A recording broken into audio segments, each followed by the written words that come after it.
हा हॉरर तुम्हाला घाबरवणार नाही, तो तुमच्या मनात घर करून बसेल. आज मराठी हॉरर ट्यूबसाठी रिव्ह्यू आहे 2024 मधील अत्यंत वेगळ्या, डार्क आणि अस्वस्थ करणाऱ्या हॉरर चित्रपटाचा, ब्रह्मयुगम. मी अमोल.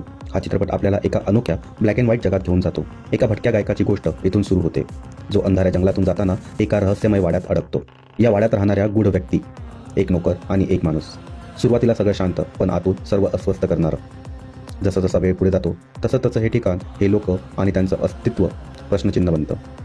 ब्रह्मयुगम हा नॉर्मल हॉरर नाही.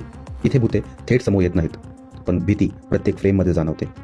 अंधार, शांतता, पार्श्वसंगीत आणि संवादामधील दडपण प्रेक्षकाला हळूहळू गुदमरल्यासारखं वाटू लागतं. हा हॉरर म्हणजे सत्ता, गुलामगिरी, अंधश्रद्धा आणि मानवी लोभ यांचा भयान खेळ आहे. चित्रपटाची सिनेमॅटोग्राफी जबरदस्त आहे. ब्लॅक अँड व्हाईट रंगसंगती अंधाराला अजून खोल बनवते. अभिनय, विशेषतः मुख्य पात्राचा, इतका प्रभावी आहे की तो भीती न दाखवता देखील भीती निर्माण करतो. शेवटाकडे जाताना कथा अधिक डार्क, अधिक अस्वस्थ आणि विचार करायला लावणारी होते.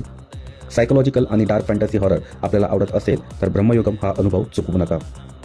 अशा अस्वस्थ करणाऱ्या हॉरर स्टोरीसाठी मराठी हॉरर ट्यूबला नक्की फॉलो करा.